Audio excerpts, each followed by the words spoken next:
نصلی علی رسول الکریم اما بعد فاعوذ باللہ من الشیطان الرجیم بسم اللہ الرحمن الرحیم۔ ہم قرآن مجید کی تفسیر کر رہے ہیں اور سورہ ہود پر پہنچے ہوئے ہیں۔ آج سورہ ہود کا پہلا لیسن ہے ہمارا۔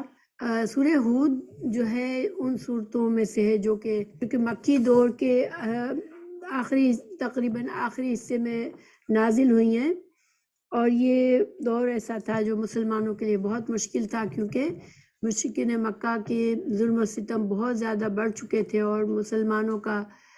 مکہ میں رہنا حد سے زیادہ مشکل اور زندگی تنگ ہو رہی تھی ان کے لیے۔ اس سورہ کا مضمون زیادہ تر نصیحت ہے اور ڈراوا ہے مشرکین کے لیے۔ اس وقت کے مشرکین کے لیے سخت ڈراوا بھی ہے اس میں، مگر ساتھ ساتھ اللہ سبحانہ تعالیٰ نے بہت سی نصیحتیں بھی فرمائی، ایسے دلائل بھی پیش کیے کہ ان کی عقل کو چیلنج کرے، اور ان کی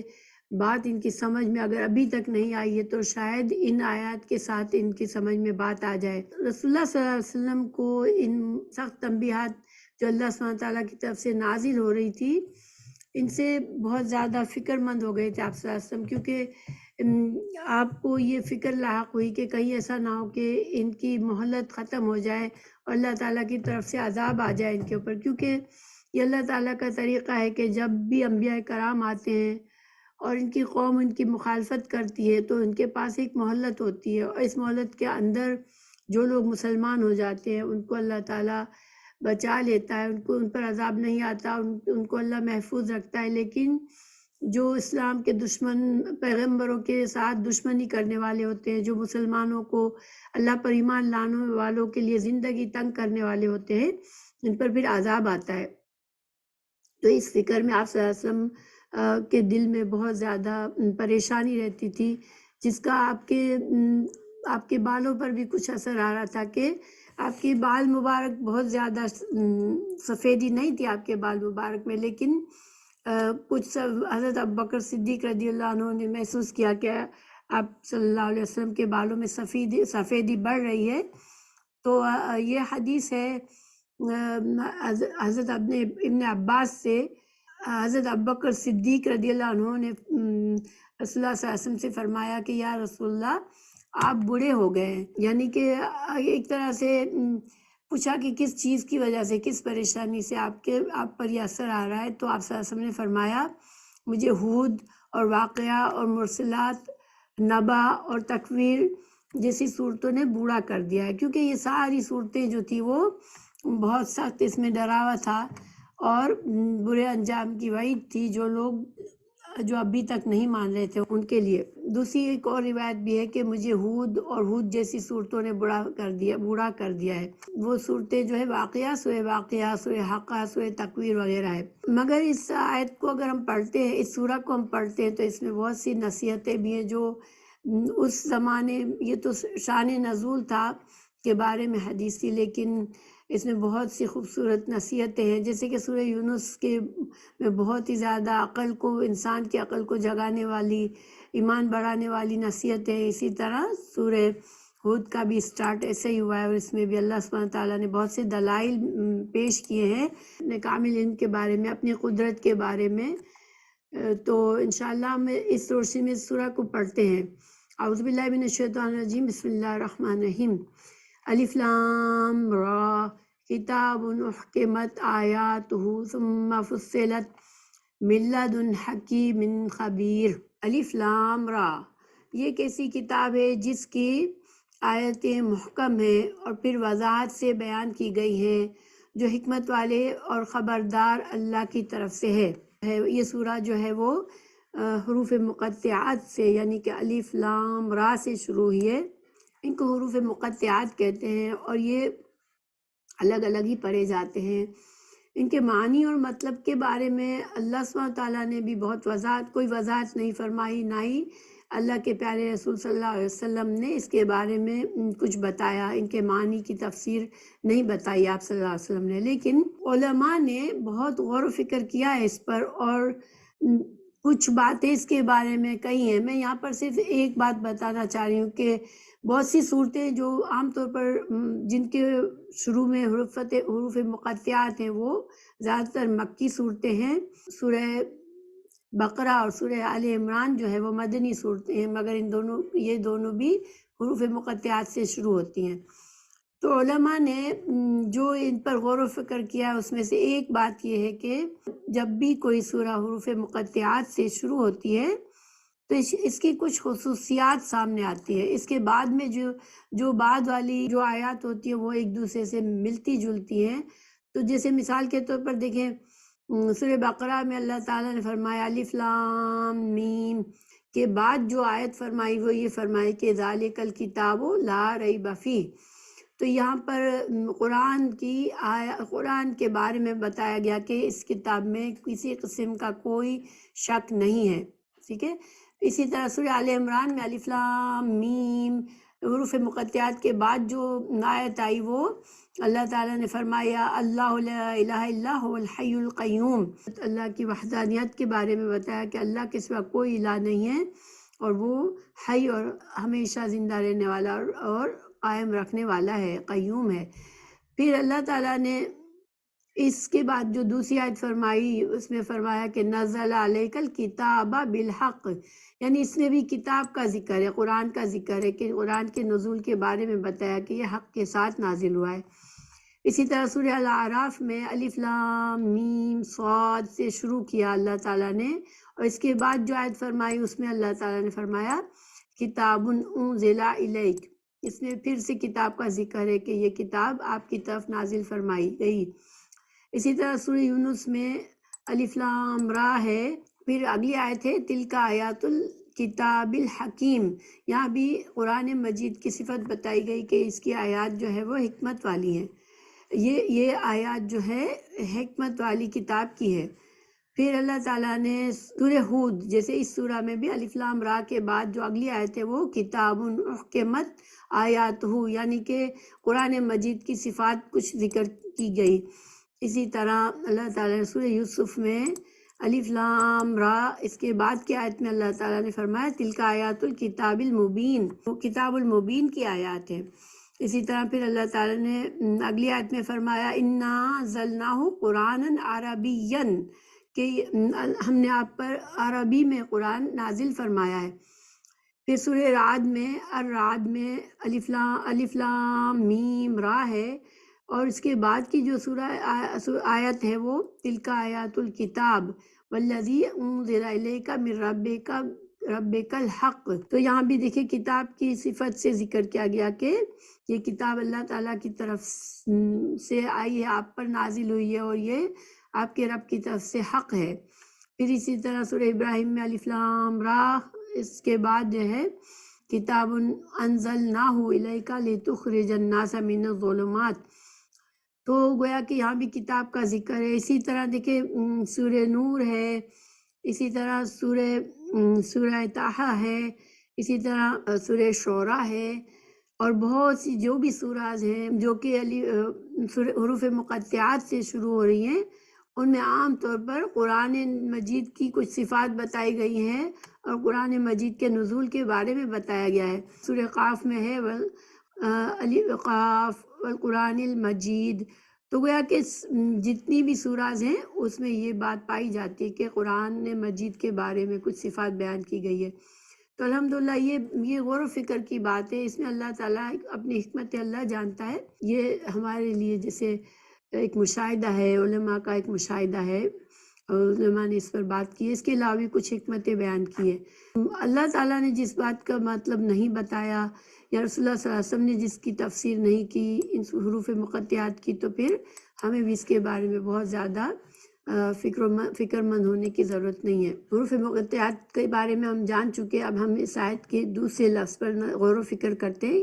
امرا کتابن، کتابن یہ جو ہے کوئی بھی کتاب، لیکن الکتاب کا مطلب ہوتا ہے خاص کتاب، تو اصولاً یہاں پر الکتاب اگر قرآن کی بات کی جا رہی ہے تو الکتاب ہونا چاہیے۔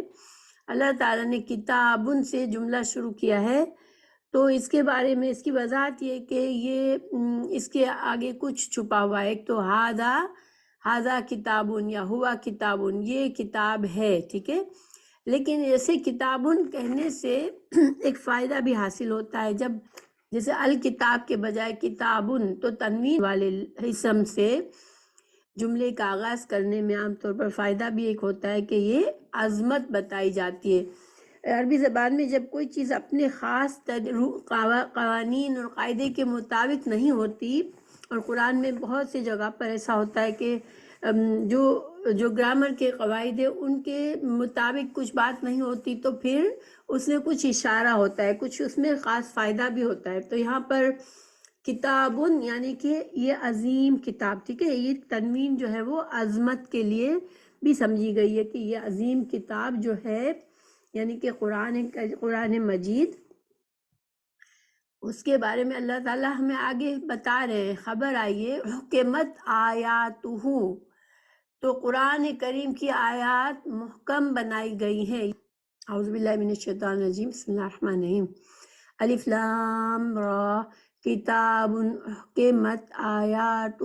ثم فصلت من لدن حکیم خبیر، یہ ایک عظیم کتاب ہے جس کی آیات محکم ہیں، پھر وضاحت سے بیان کی گئی ہیں،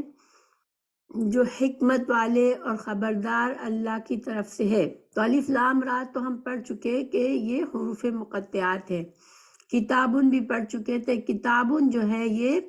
معرفہ یعنی کہ خاص اسم کے بجائے عام اسم استعمال کیا گیا ہے۔ یہ تنوین عظمت کے لیے قرآن کی، قرآن ایک عظیم کتاب ہے۔ حکمت آیاتہ، حکمت، اس کی آیات جو ہے وہ حکمت بھری ہے، حکمت سے بھری ہوئی ہیں، اس کو پر حکمت بنایا گیا ہے ان آیات کو۔ تو اب حکمت کیا مطلب ہے؟ حکمت سے ہم کو سمجھتے ہیں تو حکمہ سے بنا ہوا ہے، ٹھیک ہے، اور اس کے معنی ہے محکم ہونا، دانائی والی، کسی چیز کا دانائی والی ہونا، یعنی کہ عقل مند، ہماری عقل بھی اس کو تسلیم کرے، ہماری عقل کے خلاف نہیں ہے یہ باتیں کہ بلکہ قرآن کی آیات انسان کی عقل بھی ان کو تسلیم کرتی ہے۔ پھر یہ مضبوط دلائل کے ساتھ پیش کی گئی ہیں اور مضبوط دلائل سے ان کو مضبوط بنایا گیا ہے۔ قرآن کے جو آیات ہیں وہ حکمت سے بھری ہوئی ہیں، جس کو درست بنایا گیا ہے، جس میں کسی لفظی یا معنوی غلطی کے یا کسی قسم کا فساد کا کوئی احتمال نہیں ہے، ٹھیک ہے۔ اور اس بنا پر آیات کے محکم بنانے کا مطلب یہ ہوگا کہ حق تعالیٰ نے ان آیات کو ایسا بنایا ہے کہ ان میں کسی لفظی غلطی یا معنوی فساد یا خلل یا باطل کا کوئی امکان اور احتمال نہیں ہے۔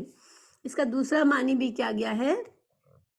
حضرت عبداللہ بن عباس رضی اللہ عنہ فرماتے ہیں کہ محکم اس جگہ منسوخ کے مقابلے میں ہے، اور اس سے مطلب کیا ہوا کہ کتاب یعنی قرآن مجید کی آیات جو ہے اللہ تعالیٰ نے مجموعی حیثیت سے محکم یعنی غیر منسوخ بنائی ہے۔ تو غیر منسوخ کا مطلب ہوتا ہے کسی چیز کو کینسل کر دینا، کسی چیز کو کاٹ کر یا اس کو نکال کر اس کی جگہ کوئی چیز اور لانا۔ تو دیکھیں جو قرآن کے پہلے کی کتابیں ہیں تورات اور انجیل، تو وہ محکم اس لحاظ سے نہیں تھی کہ وہ اپنے وقت تک محکم تھی، ٹھیک ہے، ان کی آیات بھی اپنے وقت تک محکم تھی، مگر چونکہ ان میں لوگوں نے اپنی طرف سے تحریف کر دی، اس میں باتیں بدل دی اور اپنی مرضی کی باتیں بھی ڈال دی اور معاملات کو خلط ملط کر دیا۔ تو جب قرآن مجید نازل ہوا تو پچھلی جو اللہ کی طرف سے کتابیں بھیجی ہوئی تھی جو آج موجود ہیں مگر وہ اپنی اصلی صورت میں نہیں ہے، تو وہ سب منسوخ ہو گئی۔ قرآن کے نزول پر اب صرف قرآن مجید پر عمل کیا جائے گا، ان کتابوں کو منسوخ کر دیا گیا۔ لیکن قرآن کا معاملہ ایسا ہے کہ قرآن جو ہے اب تا قیامت تک لوگوں کی ہدایت کا ذریعہ ہے، اور اس میں کوئی اب اس کو منسوخ نہیں کیا جائے گا، نہ ہی آپ صلی اللہ علیہ وسلم کے بعد کوئی اور رسول آنا ہے اور نہ ہی کوئی اور کتاب آنی ہے۔ تو قرآن کریم کی آیات محکم ہے یعنی کہ ہمیشہ رہنے والی ہیں۔ تو یہ مطلب بھی کیا گیا ہے۔ پھر اللہ تعالیٰ نے فرمایا ثم فصلت من لدن حکیم خبیر، پھر ان کو کھول کر بیان کیا گیا ہے ایک کمال حکمت والے کی طرف سے جو پوری خبر رکھنے والا ہے۔ تو دیکھیے کھول کر بیان کیا گیا ہے۔ فصلہ جو ہوتا ہے، فصل کا معنی ہوتا ہے الگ الگ کر دینا، ٹھیک ہے؟ ہم اردو میں تفصیل کہتے ہیں نا، تو تفصیل کے جو اصلی معنی ہے وہ یہی ہے کہ دو چیزوں کے درمیان فصل اور امتیاز کر دینا، کسی بات کو کھول کھول کر بیان کر دینا۔ تو قرآن کی آیات کو اللہ سبحانہ تعالیٰ نے فرمایا کہ ثم فصلت، تو اس کا مطلب یہ، ایک مطلب تو یہ ہے کہ اس میں جو قرآن میں جو تعلیمات ہیں، عقائد بتائے گئے ہیں، عبادت کے طریقے، عبادات بتائی گئی ہیں، معاملات کے بارے میں احکامات ہیں، معاشرت کے بارے میں احکامات ہیں، اخلاقیات کے بارے میں ہے، پھر واقعات ہیں، پھر اس طرح کے جو بھی مضامین ہیں ان کو جدا جدا کر کے واضح طور پر بیان کیا گیا ہے۔ اس کا ایک مطلب فیصلہ کن بھی کیا گیا ہے کہ حق اور باطل کی وضاحت کر دی گئی ہے آیات میں، ٹھیک ہے؟ قرآن کا جو مضمون ہے، قرآن کی جو آیات کا مجموعہ ہے، تو اس میں حق اور باطل کی وضاحت کر دی گئی ہے، باتوں کو صاف صاف کھول کر بیان کر دیا گیا ہے۔ قرآن میں دوسری جگہ پر اللہ تعالیٰ نے فرمایا وَكُلَّ شَيْءٍ فَصَّلْنَاهُ تَفْصِيلًا، ہم نے ہر چیز بخوبی تفصیل سے بیان کر دی ہے۔ اور اس کا ایک مطلب یہ بھی لے سکتے ہیں کہ قرآن کی ایک آیت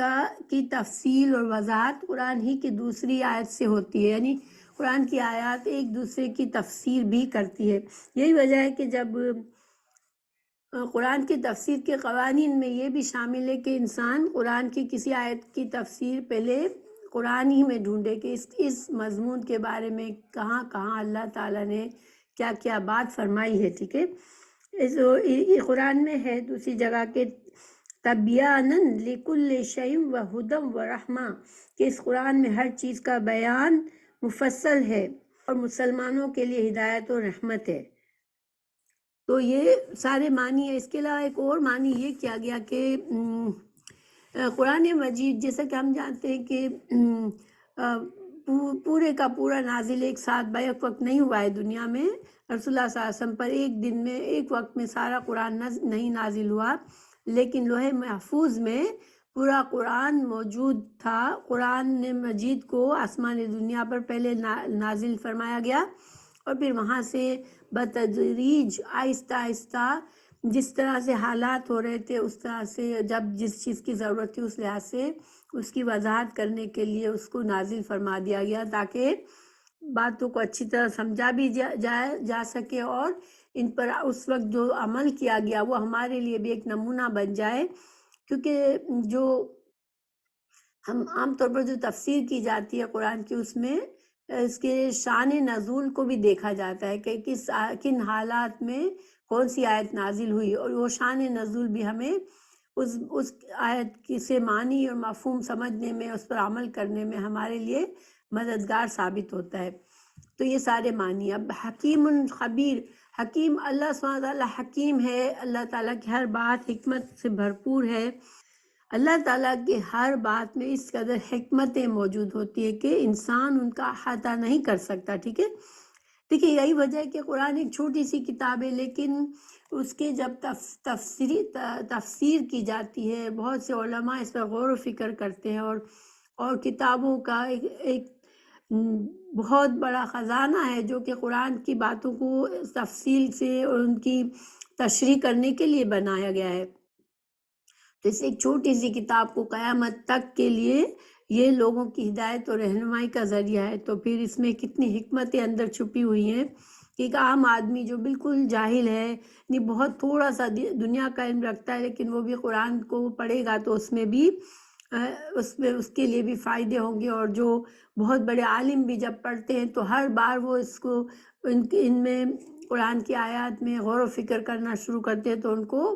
اور زیادہ گہرائی سمجھ آتی ہے۔ اور اللہ سبحانہ تعالیٰ خبیر ہے کیونکہ اللہ سبحانہ تعالیٰ ہر ذرے کا علم رکھتا ہے۔ اس دنیا میں ایک پتا بھی نہیں گرتا مگر اللہ سبحانہ تعالیٰ کو اس کا علم ہوتا ہے۔ اللہ سبحانہ تعالیٰ نہ صرف تمام چیزوں کے موجودہ حالات سے واقف ہے بلکہ ان کے ماضی سے بھی واقف ہے، اور ان کے آئندہ ان کے ساتھ کیا ہونا ہے وہ بھی اللہ سبحانہ تعالیٰ جانتے ہیں۔ دیکھیے انسان چاہے کتنا بھی عقل مند ہو، ہوشیار ہو، تجربہ کار ہو، مگر اس کی عقل اور دانش جو ہے وہ ایک محدود دائرہ ہوتا ہے، ٹھیک ہے، اس سے آگے وہ نہیں جا سکتی۔ اور انسانوں کا تجربہ بھی اسی طرح صرف اپنے جو گرد و پیش سے حاصل کیا ہوا ہوتا ہے وہی ہوتا ہے، اس کو آئندہ کی کچھ پتہ نہیں ہوتا۔ ہم کوئی انسان آئندہ کے بارے میں کچھ نہیں جانتا کہ کل میرے ساتھ کیا ہونا ہے یا ابھی تھوڑی دیر کے بعد کیا ہونا ہے، مگر اللہ سبحانہ تعالیٰ کا علم تمام زمانوں سے، چاہے ماضی ہو، چاہے مستقبل ہو، چاہے حال ہو، ان سب سے بالا تر ہے۔ اللہ تعالیٰ کا علم ہر چیز پر ہے۔ تو گیا پہلی آیت ہی بہت پاورفل ہے، اس میں اللہ سبحانہ تعالیٰ نے ہمیں اس کتاب کی عظمت کا اندازہ ہمیں ہو سکے، اس کتاب کو ہمیں سمجھ آ سکے کہ یہ کیسی کتاب ہے اور اس کتاب کا بھیجنے والا کون ہے، جو کتنا عظیم ہستی ہے، سب عظیم ترین ہستی ہے، حکیم ہے، خبیر ہے، ٹھیک ہے۔ تو اب اگلی آیت ہے، جب اللہ تعالیٰ نے یہ بتا دیا تو اللہ تعالیٰ فرما رہے ہیں اللہ تعبدوا الا اللہ اننی لکم منہ نذیر و بشیر۔ یہاں پر پہلے ٹکڑے میں تو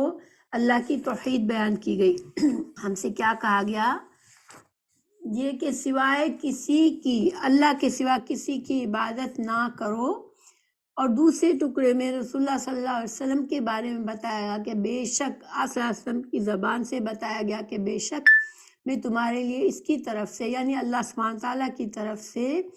ایک ڈرانے والا اور خوشخبری دینے والا ہوں۔ تو گویا کہ جب ہم قرآن پڑھتے ہیں تو قرآن میں ہمیں سب سے پہلا اور سب سے بڑا سبق جو ہے پورے قرآن میں ہمیں یہ حاصل ہوگا کہ اللہ سبحانہ تعالیٰ کی توحید کو ہم سمجھیں گے، توحید کو پہچانیں گے، ٹھیک ہے، اور اس پر کیسے عمل کرنا ہے، اس کو کیسے اپنی زندگی میں لانا ہے۔ پھر اننی لکم منہ نذیر و بشیر، یعنی اس آیت میں رسول کریم صلی اللہ علیہ وسلم کو یہ حکم فرمایا گیا کہ آپ سارے جہان کے لوگوں کو بتا دیں کہ میں اللہ کی طرف سے بھیجا ہوا ہوں، اللہ سبحانہ تعالیٰ کے اس بھیجے ہوئے اس دین کو قبول نہیں کریں گے، ان کے لیے سخت ڈراوے کے لیے میں ڈرانے والا ہوں ان کو برے انجام سے، اور جو لوگ اس کو مان لیں گے اور اپنی زندگی اللہ کی مرضی کے مطابق گزارنے کو قبول کر لیں گے، اللہ کے فرما بردار ہو جائیں گے، تو ان کو خوشخبری دینے والا ہوں بہت بہترین انجام کی۔ اللہ سبحانہ تعالیٰ نے قرآن میں سورہ انبیاء 25 آیت 25 میں بھی فرمایا کہ وَمَا أَرْسَلْنَا مِن قَبْلِكَ مِن رَسُولٍ إِلَّا نُوحِي إِلَيْهِ أَنَّهُ لَا إِلَهَ إِلَّا أَنَا فَاعْبُدُونِ، سورہ انبیاء آیت نمبر 25۔ اور ہم نے تم سے پہلے کوئی رسول نہیں بھیجا مگر اس کی طرف یہ وحی کرتے تھے کہ حقیقت یہ ہے کہ میرے سوا کوئی معبود نہیں، سو میری عبادت کرو۔ سورہ نحل آیت نمبر 36 میں اللہ تعالیٰ نے بھی فرمایا کہ ہر رسول کے بھیجنے کا مقصد جو ہے وہ یہ ہے کہ وہ لوگوں کو اللہ کی عبادت کا حکم دے اور طاغوت کے سے اجتناب کرے۔ رسول اللہ صلی اللہ علیہ وسلم کو جب اللہ سبحانہ تعالیٰ نے سورہ شورى کی آیت نمبر 214 کے مطابق جب حکم فرمایا وَأَنذِرْ عَشِيرَتَكَ الْأَقْرَبِينَ، تم اپنے سب سے قریبی رشتہ داروں کو ڈراؤ، کیونکہ جب آپ صلی اللہ علیہ وسلم کو نبوت دی گئی تو کچھ عرصہ آپ نے چھپ چھپ کر تبلیغ فرمائی تھی، بہت ہی قریبی لوگوں کو دین کی دعوت فرمائی تھی۔ جب اللہ سبحانہ تعالیٰ نے سورہ شورى کی آیت نمبر 14 میں یہ حکم فرمایا اور اپنے سب سے قریبی رشتہ داروں کو ڈراؤ، تو آپ صلی اللہ علیہ وسلم نے کوہ صفا پر چڑھ کر قریش کی قبائل کو آواز دے کر جمع کیا اور ان تک اللہ کا پیغام پہنچایا تھا۔ یہ صحیح بخاری کی حدیث میں ہے۔ پھر اللہ سبحانہ تعالیٰ نے فرمایا سورہ سبا کی آیت نمبر 28 میں وَمَا أَرْسَلْنَاكَ إِلَّا كَافَّةً لِلنَّاسِ بَشِيرًا وَنَذِيرًا۔ پھر آپ صلی اللہ علیہ وسلم نے عرب جزیرہ عرب سے باہر بھی بادشاہوں کو، جیسے ہرقل کو جو کہ شاہ روم تھا، اور فارس کے بادشاہ کو بھی دین کے پیغام کی دعوت بھیجی تھی۔ تو دوسری آیت کا خلاصہ یہی ہے کہ رسول اللہ صلی اللہ علیہ وسلم کا جو جو منصب ہے، جو آپ کی ذمہ داری ہے، وہ ایز اے بشیر اور نذیر ہے کہ اور نذیر کا جو ڈراوا ہوتا ہے وہ ایسا نہیں ہوتا جیسے کہ کسی جانور سے انسان ڈرتا ہے یا کوئی خوف ہوتا ہے، بلکہ نذیر کے اندر انسان کو سمجھا کر برے انجام سے ڈرانا ہوتا ہے۔ پھر اللہ سبحانہ تعالیٰ نے آیت نمبر 3 میں فرمایا وَإِنِ اسْتَغْفِرُوا رَبَّكُمْ ثُمَّ تُوبُوا إِلَيْهِ يُمَتِّعْكُمْ مَتَاعًا حَسَنًا إِلَىٰ أَجَلٍ مُّسَمًّى وَيُؤْتِ كُلَّ ذِي فَضْلٍ فَضْلَهُ وَإِن تَوَلَّوْا فَإِنِّي أَخَافُ عَلَيْكُمْ عَذَابَ يَوْمٍ كَبِيرٍ۔ آیت نمبر 3 کا ترجمہ ہے اور یہ کہ اپنے رب سے مغفرت کی دعا کرو، پھر اس سے توبہ کرو، وہ تمہیں ایک مقرر وقت تک عمدہ فائدہ پہنچائے گا اور ہر زیادہ عمل کرنے والے کو زیادہ ثواب عطا فرمائے گا۔ اور اگر تم منہ پھیر لوگے تو مجھے تم پر ایک بڑے دن کے عذاب کا اندیشہ ہے، اللہ ہی کے پاس تم سب کو لوٹ کر جانا ہے۔ تو دیکھیں یہاں پر جو اللہ تعالیٰ نے فرمایا وَإِنِ اسْتَغْفِرُوا رَبَّكُمْ، تو جو کہ پیچھے آیت میں اللہ تعالیٰ نے یہ حکم فرمایا کہ اللہ تعبدوا الا اللہ، اللہ کے سوا کسی کی عبادت نہ کرو۔ تو پھر اگر انسان نے اس اللہ کے اس حق میں کمی کی ہے کہ اللہ کے سوا کسی کی عبادت کی ہے، تو پھر یہاں پر اس سے کہا گیا کہ استغفار کرو۔ تو انسان غیر اللہ کی عبادت سے انسان استغفار کرے اور توبہ کرے۔ دیکھیں غیر اللہ کی عبادت جو ہے اس میں بہت وسیع معنی آتا ہے۔ تو اللہ کے ساتھ کسی طرح کا بھی شرک یا اللہ کی نافرمانی کر چکے ہو تو اللہ سے بخشش مانگ لو۔ جب انسان کو جب دین کی سمجھ آنے لگتی ہے، جب دین کا پیغام پہنچتا ہے، تو انسان اپنی پچھلی زندگی پر غور کرتا ہے اور اس نے جہاں کہیں اللہ کی عبادت کے علاوہ کسی بھی قسم کا شرک کیا تو اس سے معافی مانگ لے انسان۔ اور توبو کا مطلب ہوتا ہے پلٹنا، استغفار کا معنی ہوتا ہے کہ اپنے گناہوں سے انسان بخشش مانگ لے، اور توبو مطلب اللہ کی طرف اب پلٹ جاؤ، تم اللہ کے لیے فرما بردار ہو کر اللہ کی طرف پلٹ جاؤ۔ اور صحیح معنوں میں استغفار اللہ سے جب بھی انسان استغفار کرتا ہے تو اس کا اصل فائدہ کب ہوتا ہے کہ پھر اب وہ گناہ کی طرف نہ پلٹے۔ تو استغفار اور توبہ ساتھ ساتھ ہی ہوتے ہیں۔ جو بھی استغفار اخلاص دل سے کرتا ہے وہ پھر اللہ کی طرف پلٹتا ہے اور اللہ کی رحمت کا اللہ کو راضی کرنے والے کام کر کے اللہ کی رحمت کا طلبگار ہوتا ہے۔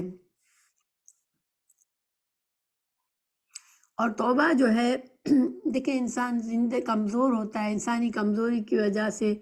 ایک تو مشرکین جو کہ جنہوں نے شرک کیا اور شرک سے پلٹتے ہیں اللہ کی طرف، تو پھر وہ ان کی توبہ کیا ہوگی کہ اب وہ کبھی بھی زندگی میں شرک نہ کرے۔ لیکن ایک گنہگار مسلمان بھی گناہ کر لیتا ہے، اللہ کی نافرمانی کے کام کرتا ہے، تو پھر وہ استغفار کرے، اللہ سے بخشش مانگے اپنے گناہوں کی، اور پھر توبہ یعنی اس گناہ سے اب اس کی طرف نہ لوٹنے کا پکا عزم کر لے کہ اب وہ اس گناہ کی طرف نہیں پلٹے گا، اور خلوص کے ساتھ وہ آئندہ کے لیے یہ نیت رکھے کہ اللہ ہی کا فرما بردار بن کے رہے گا۔ اور یہ سلسلہ ساری زندگی کے لیے۔ دیکھیں انسان ایک مسلمان بھی ہوتا ہے، اس سے بھی بار بار، کیونکہ انسان کمزور بنایا گیا ہے، اس سے غلطی ہوگی، اس سے گناہ ہوگا، مگر اس سے اللہ سبحانہ تعالیٰ اس کے لیے دروازے بند نہیں رکھے ہیں۔ توبہ کے دروازے ہمیشہ کے لیے کھلے ہیں جب تک کہ انسان موت کے فرشتے نہ دیکھ لے۔ تو انسان کو کبھی بھی مایوس نہیں ہونا چاہیے،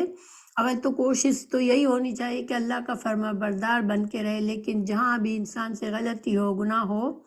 تو پھر وقت نہ ضائع کرے، تعویلیں نہ کرے کہ اچھا مجھ سے یہ گناہ اس لیے ہو گیا، فلاں چیز کی وجہ سے ہو گیا، فلاں چیز کی وجہ سے ہو گیا، بلکہ وہ کیا کرے، فوراً اللہ کی طرف پلٹے، اللہ سے معافی مانگے،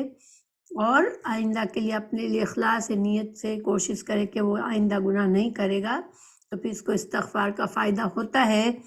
اور اس کا پلٹنا جو ہوتا ہے وہ اس میں پھر استقامت بھی اس کو ملتی ہے۔ پھر اللہ تعالیٰ نے فرمایا یمتعکم متاعا حسنا الی اجل مسمى، تو اس کو سمجھتے ہیں. دیکھیے اللہ سبحانہ تعالیٰ نے جو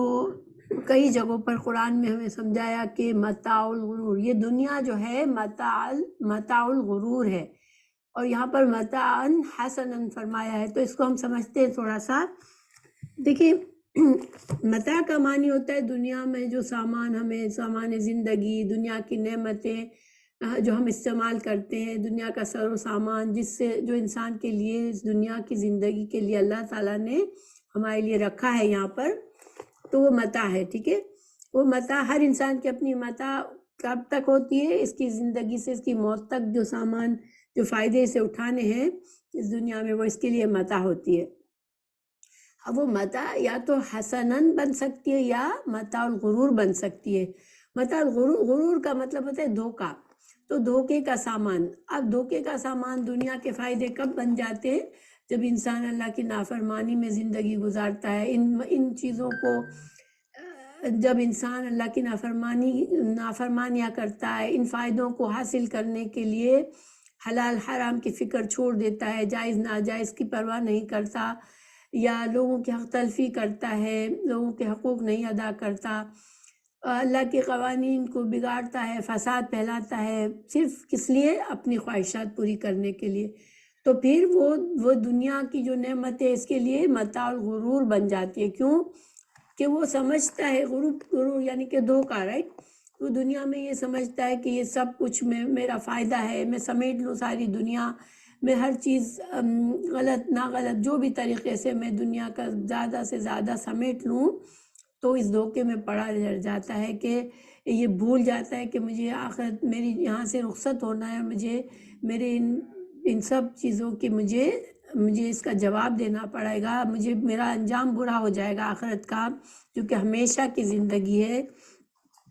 اور آخرت کی نعمتیں جو دنیا سے کہیں زیادہ ہے ان سے میں محروم ہو جاؤں گا. انسان یہ بھول جاتا ہے، یعنی کہ وہ دھوکے میں پڑ جاتا ہے صرف دنیا کے طرف اس کی نظر رکھ کے. ٹھیک ہے، لیکن متاع حسنن کب بنتا ہے؟ جب انسان اللہ کے فرما برداری میں زندگی گزارتے ہوئے، حلال حرام کا خیال کرتے ہوئے، جائز ناجائز کا خیال کرتے ہوئے، لوگوں کی حق تلفی سے بچتے ہوئے وہ اپنے لیے دنیا کے لذت حاصل کرتا ہے، دنیا کے فائدوں سے خوش ہوتا ہے، کماتا ہے ان کو، اور اپنی جائز خواہشات پوری کرتا ہے. تو یہ اس کے لیے متاع الحسنہ اس لیے بنتا ہے کہ اس کو اس کی زندگی کے ہر لمحے میں وہ اپنے انجام کو نہیں بھولتا، ہمیشہ سوچتا ہے کہ میں نے کچھ غلط کیا تو میرا انجام برا ہو جائے گا، آخرت خراب ہو جائے گی. تو پھر اس کی آخرت خراب نہیں ہوتی، وہ دھوکے میں دھوکے میں رہ کر زندگی نہیں گزارتا وہ. تو یہ فرق پڑ جاتا ہے. اللہ تعالیٰ نے یہاں پر یہ بات واضح فرمائی. پھر اجل مسمى،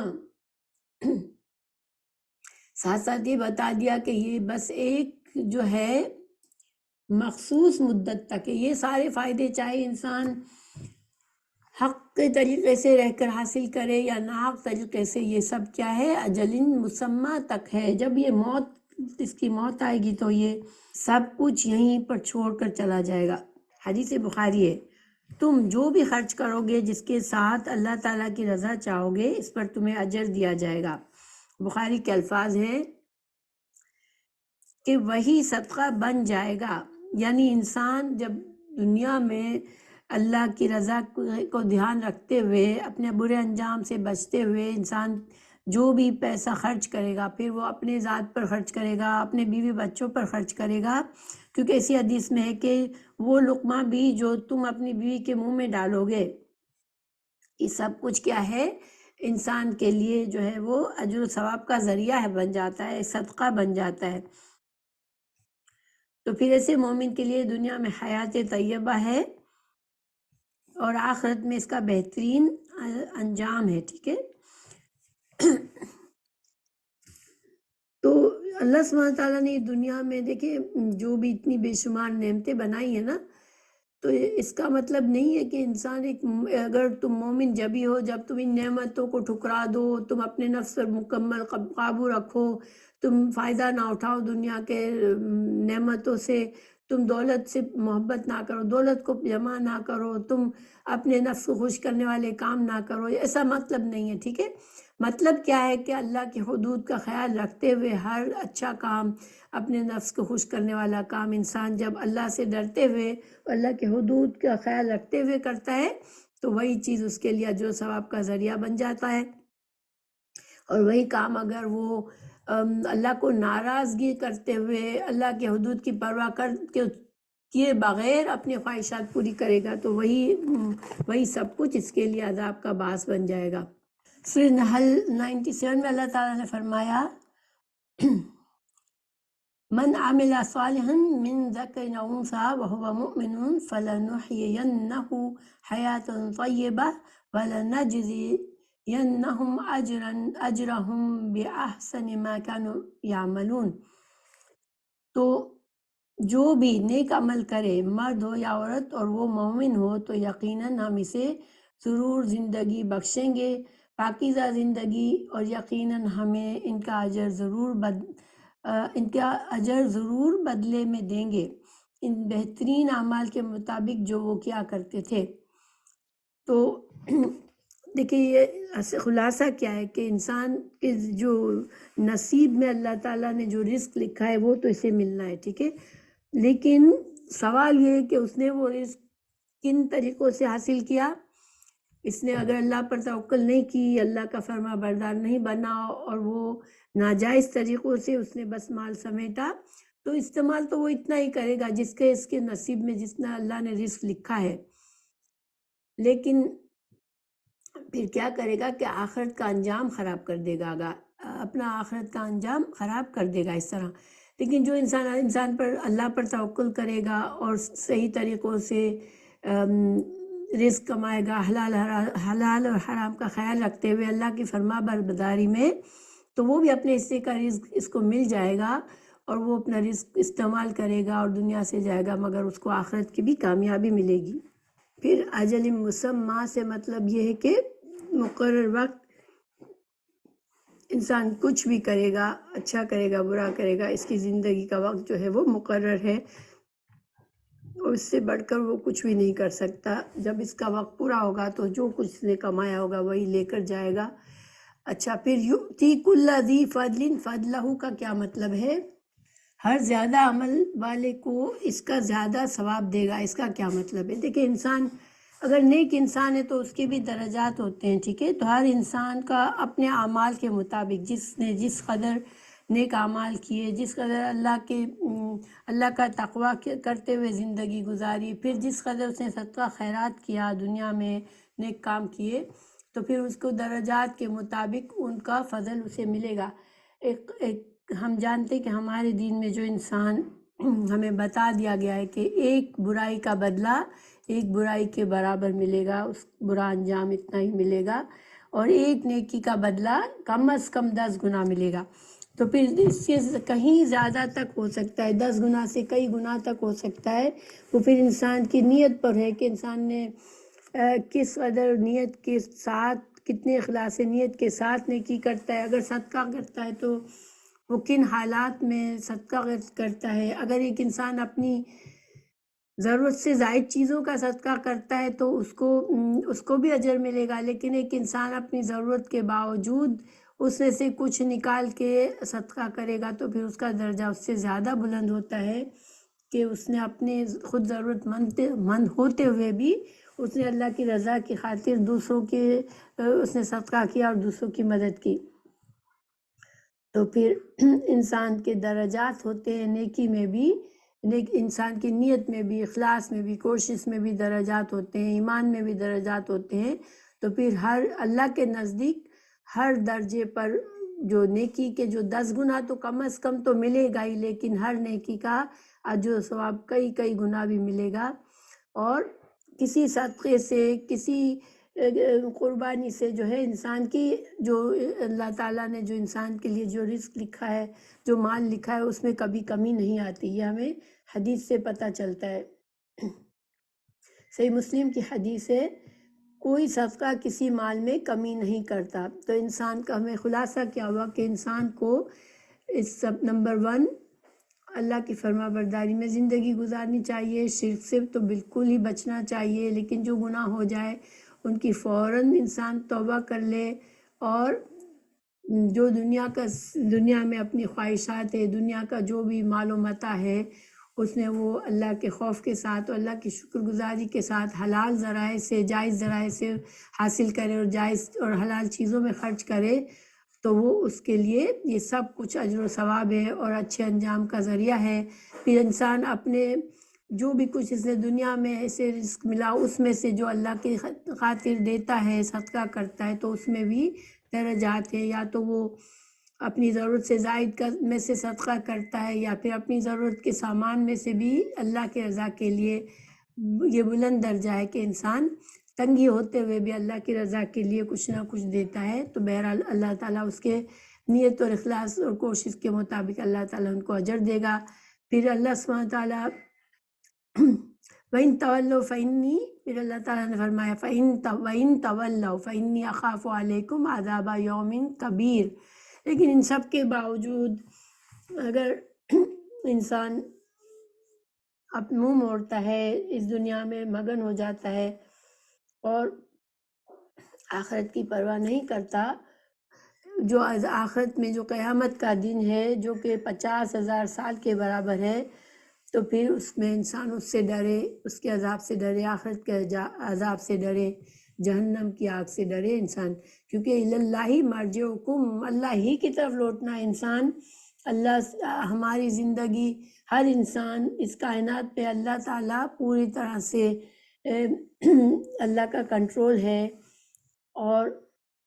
الہ کو پہلے لانے سے حصار پیدا ہو جاتا ہے، ٹھیک ہے، یعنی صرف اللہ ہی کی طرف، انسان اللہ سے کہیں بھاگ کر نہیں جا سکتا۔ یہ جو ہے گرامر کا پوائنٹ ہے کہ اللہ، تو الہ کو پہلے لانے سے حصر پیدا ہو گیا کہ صرف اور صرف اللہ کی طرف انسان کو لوٹنا ہے، کہیں اللہ سے کہیں بھاگ کر انسان نہیں جائے گا، اور اللہ سبحانہ تعالیٰ ہر چیز پر قدیر ہے، اللہ ہر چیز پر قدرت رکھنے والا ہے۔ جس نے ہمیں پہلی بار پیدا کیا وہ ہمیں دوسری بار پیدا کرنے پر بھی قادر ہے، اور وہ ہمارے تمام دنیا کے فائدے اور آخرت کے فائدے اللہ ہی کے، ہم اللہ ہی کے محتاج ہیں اس کے لیے۔ تو یہ ان آیت کا خلاصہ ہے،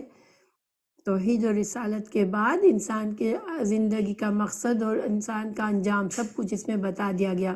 اور اگر ہم اس کو یاد رکھیں گے تو انشاءاللہ انسان جو اللہ کی نافرمانی کے راستے پر چل نکلتا ہے اس دنیا میں، اس سے ہم بار بار اس سے ہم بچتے رہیں گے۔ دیکھیے پہلی آیت میں اللہ تعالیٰ نے ہمیں بتا دیا کہ اللہ حکیم بھی ہے اور خبیر بھی ہے، تو اسی سورہ کی جو 5ویں آیت ہے، اس میں اللہ تعالیٰ نے اس خبیر کی اللہ سبحانہ تعالیٰ نے اپنے کامل علم کی وضاحت فرمائی ہے کہ انسان جو ہے وہ اس کے شعر سے بھی زیادہ اللہ قریب ہے، اور وہ 7 پردوں میں، 7 اندھیروں میں اگر وہ کوئی گناہ کرتا ہے، گناہ کا کام کرتا ہے، تو بھی اللہ اس سے باخبر ہے، ٹھیک ہے۔ تو یہ اگلے سبق میں ہم اس کی وضاحت مزید جانیں گے، لیکن ہمیں ہر لمحہ اگر یہ بات یاد رہے گی کہ اللہ دیکھ رہا ہے مجھے، اللہ میرے ہر سوچ سے بھی، میرے دل کے آنے والی سوچوں سے بھی اللہ واقف ہے، تو انشاءاللہ انسان کا عمل جو ہے وہ درست رہے گا۔ دوسری بات ہمیں یہاں پر جو بتائی گئی کہ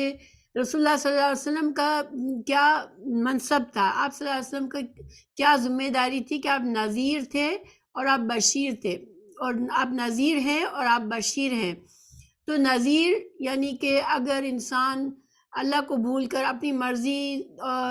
جو اللہ نے ہمیں مختصر سا اختیار دیا ہے اس دنیا میں، انسان اس کو استعمال کر کے فساد کرتا ہے، اللہ کے جائز ناجائز، حلال حرام سے ہٹ جاتا ہے، اللہ کی جو بھی تعلیمات اللہ تعالیٰ نے قرآن اور حدیث کے ذریعے ہم تک پہنچائی اس سے انسان ہٹتا ہے، تو پھر اس کے لیے ڈراوا ہے، ٹھیک ہے۔ تو آپ صلی اللہ علیہ وسلم نے امت کو ان چیزوں سے ڈرایا، اللہ کی نافرمانی سے ڈرایا، اور بشیر آپ رسول اللہ صلی اللہ علیہ وسلم خوشخبری سنائی ان خوش نصیبوں کے لیے جو مکمل اللہ کی فرما برداری میں زندگی گزاریں گے۔ تو اگر انسان چاہتا ہے اس دنیا میں کامیابی، تو اس کو رسول اللہ صلی اللہ علیہ وسلم کی تعلیمات کو بہت مضبوطی سے تھامنا ہوگا، اللہ تعالیٰ کے قرآن کو مضبوطی سے پکڑنا ہوگا، اور اپنے ہر لمحہ ان چیزوں کو اپنی زندگی میں لانا ہوگا، اس کا صحیح علم حاصل کر کے اس کے مطابق جینا ہوگا۔ پھر